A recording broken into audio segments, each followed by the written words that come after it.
Mukunda jewelleries వారి Mukunda silks ఈ నెల 23న దిల్సుఖ్ నగర్ లో గొప్ప ప్రారంభం. ప్రతి 3000 షాపింగ్ పై 3 గ్రాముల సిల్వర్ కాయిన్ ఫ్రీ. త్వరపడండి, ఈ ఆఫర్ ఈ నెల 23 నుంచి 30 వరకు అన్ని బ్రాంచ్లు వర్తిస్తుంది. హాయ్ హలో నమస్తే, welcome to Telugu popular TV. నేను మీ విజయ్. ప్రస్తుతం అయితే ఇప్పుడు ఏదైతే ఐబొమ్మ గురించి ఇష్యూ జరుగుతుందో ఆయన అరెస్ట్ అవ్వడం జరిగింది. ఆ తర్వాత ఆయనని పోలీస్ స్టేషన్ పెట్టడం జరిగింది. అయితే ఈ ఇష్యూ పైన అసలు ఎలాంటి శిక్షలు పడబోతున్నాయి, ఆయన పైన ఎలాంటి కేసెస్ పెట్టబోతున్నారు, ఈ విషయం పైన మాట్లాడడానికి మనతో పాటు ఉన్నారు హైకోర్టు అడ్వకేట్ నాగూర్ బాబు గారు ఉన్నారు. ఆయనతో మాట్లాడదాం. సార్ నమస్తే. నమస్తే సార్, ఇప్పుడు చూసుకుంటే ఆయన అరెస్ట్ అవ్వడం జరిగింది. సో అరెస్ట్ చేయడం జరిగింది. సో అతని పైన ఎలాంటి చర్యలు తీసుకోబోతున్నారు? ఆల్రెడీ అరెస్ట్ చేశారు. మోస్ట్ ప్రాబుల్లీ ఇన్వెస్టిగేషన్ అయిపోయిన తర్వాత రిమాండ్కి పంపించే అవకాశాలు ఉన్నాయి. రిమాండ్కి వెళ్ళిన తర్వాత కూడా మళ్ళీ అతన్ని తీసుకొని వచ్చి విచారించే అవకాశాలు ఉన్నాయి. ఐటీ యాక్ట్ 66C కానీ 66D కానీ అండ్ దాంతోపాటుగా చీటింగ్కి సంబంధించినటువంటి ఎఫ్ఐఆర్లు నమోదైనట్టుగా తెలుస్తూ ఉంది.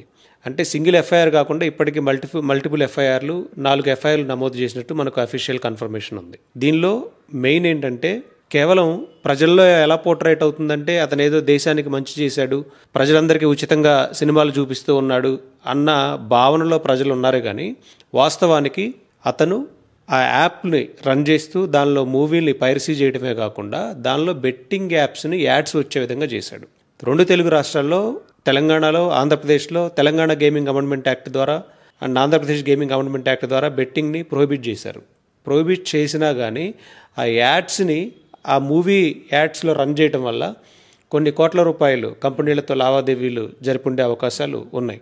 సెకండ్ ఏంటంటే ఆయన అఫీషియల్గా ఒక వాట్సాప్ మెసేజ్లో ప్రభుత్వానికి సంబంధించిన వెబ్సైట్లు కూడా నేను హ్యాక్ చేశాను డేటా తీసుకోవడం కోసం అని చెప్పాడు. ప్రభుత్వం అంటే ఎవరు? ప్రజలు. ప్రభుత్వ వెబ్సైట్లో ఎవరి డేటా ఉంటుంది? ప్రజల డేటా ఉంటుంది.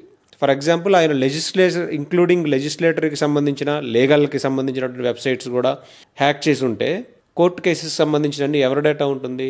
పబ్లిక్ డేటా ఉంటుంది. దానికి సంబంధించి పోలీస్ డిపార్ట్మెంట్కి సంబంధించిన వెబ్సైట్స్లో ఎవరి డేటా ఉంటుంది? పబ్లిక్ డేటా ఉంటుంది. నెక్స్ట్ అలాగే ఇన్కమ్ ట్యాక్స్కి సంబంధించి పోర్టల్స్లో ఎవరి డేటా ఉంటుంది? పబ్లిక్ డేటా ఉంటుంది.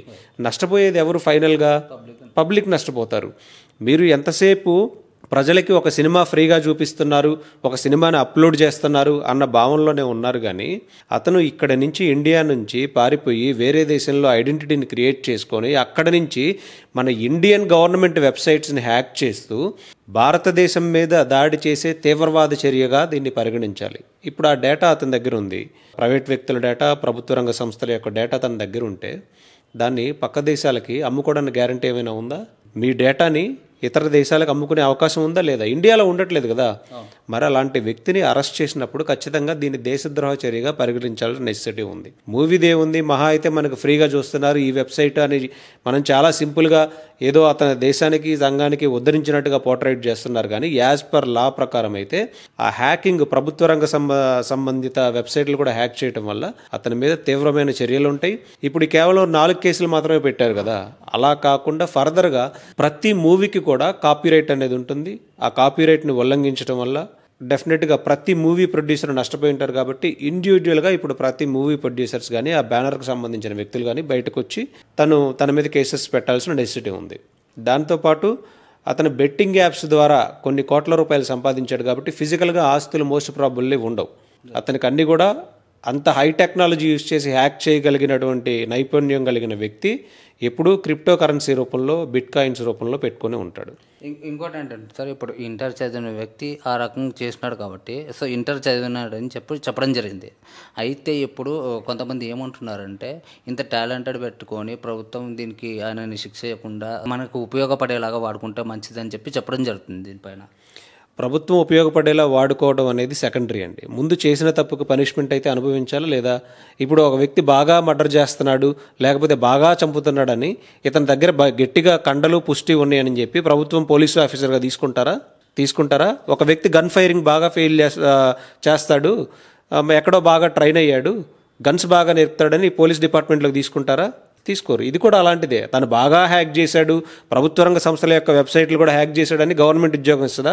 ఖచ్చితంగా పనిష్మెంటే ఇస్తుంది. సో ప్రజలు కోరుకున్నది కాదు ఇక్కడ కావాల్సింది. మన దృక్పథం ఎలా ఉంది ప్రజలది అన్నదంటే సినిమా ఫ్రీగా చూపించాడు అన్న ఒక్క పాయింట్ దగ్గరే ఆగిపోతూ ఉన్నారు. కానీ ఆ సినిమాని ఫ్రీగా చూపిస్తూ తను చేసిన ఇల్లీగాలిటీ ఏంటి, ఎన్ని కోట్ల రూపాయలు దోచుకున్నాడు, ఎంతమంది బెట్టింగ్ బారిన పడిపోయి అతను చేసిన ప్రమోషన్స్ వల్ల, అతని వెబ్సైట్లో రన్ చేసిన యాడ్స్ వల్ల ఎంతమంది చిన్నపిల్లలు కూడా ఇప్పుడు మూవీ రూల్స్లో ఎవరు చూస్తారండి, మూవీ రూల్స్లో కానీ లేకపోతే ఐబొమ్మలో ఎవరు చూస్తారు, సబ్స్క్రైబ్ చేసుకోలేనటువంటి వ్యక్తులు నెక్స్ట్ మూవీకి ఎఫర్ట్ చేసి వెళ్ళలేనటువంటి వ్యక్తులు, వాళ్ళ ఆర్థిక స్థితిగతులు ఎంత ఉంటాయి, సామాన్యంగా ఉంటాయి. మరి అలాంటి వాళ్ళకి ఒక బెట్టింగ్ యాడ్ వచ్చి 300% బోనస్ అలాంటి లింక్స్ క్లిక్ చేసినప్పుడు మనిషికి ఆశ కలుగుతుందా కలగదా? ఖచ్చితంగా కలుగుతుంది. దాని ద్వారానే ఇప్పుడు ఎంతోమంది ఇంజనీర్లు కానీ యువత కానీ ఆ బెట్టింగ్ బారిన పడిపోయి ఆత్మహత్యలు చేసుకుంటూ ఉన్నారు. మరి అలాంటి దాని ద్వారా తను కోట్ల రూపాయలు ఆర్జిస్తున్నాడు అనేది పక్కదోవ పట్టించడం కోసం మాత్రమే మూవీ అనేది ఒక ఎంటర్టైన్మెంట్ని ముందుకు తీసుకొని వస్తూ ఉన్నారు. అయితే ఇంకోటి ఏంటంటే సార్, మనం ఇన్స్టాలో చూసుకున్నా ఎక్కడైనా చూసుకున్నా ఎలా అయిపోయిందంటే ఆయన మనకు మంచి చేశాడు, మాకు దేవుడు అనేలాగా పోర్ట్రేట్ చేస్తున్నారు చాలామంది. ఈ ఇన్స్టాలో కానీ వెబ్సైట్స్ చాలా ఛానల్స్లో కానీ ఇలా ఏమైపోయిందంటే అతను ఒక దేవుడిలాగా భావించి, అంటే మాకు మేలు చేస్తున్నాడు, ప్రభుత్వం ఎందుకు ఇలా చేస్తుంది ఇతని మీద అని చెప్పి చెప్పడం జరుగుతుంది చాలామంది. మేలు చేయడం అంటే ఎలాంటి మేలు చేయడం? కేవలం మూవీ చూపించడం వరకేనా? ఆ మేలు వెనక కీడు మీకు కనపడట్లేదా?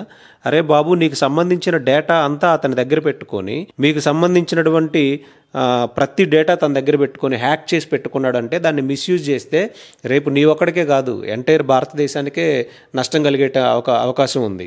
మూవీదేముంది, మహా అయితే 200 రూపాయల టికెట్, లేకపోతే కొన్ని రోజులు ఆగితే టీవీలో అదే వస్తుంది, అంతే కదా. కానీ ఇలా ఇల్లీగల్గా పెట్టి దాని ద్వారా కోట్ల రూపాయలు సంపాదించేటువంటి వ్యవహారం మంచిది కాదు. అది దేశ భద్రతకి సంబంధించిన విషయం కాబట్టి ప్రతి పౌరుడు ఆలోచించుకోవాల్సిన నెసెసిటీ ఉంది.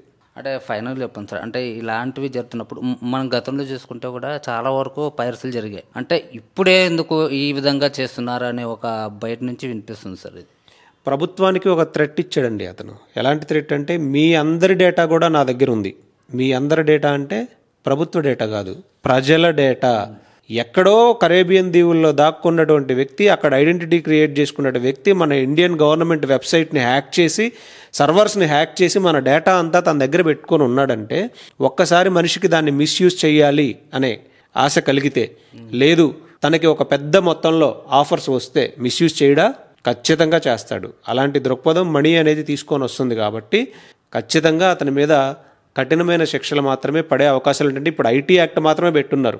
బట్ కాకపోతే పోలీస్ డిపార్ట్మెంట్ వాళ్ళు మొదలుగా చేయాల్సింది ఏంటి అంటే, వెబ్సైట్స్ని ఇతర దేశాల నుండి సర్వర్స్ తోటి హ్యాక్ చేశాడు కాబట్టి ఇది భారతదేశం యొక్క ఇంటిగ్రిటీకి, సెక్యూరిటీకి సంబంధించిన విషయం.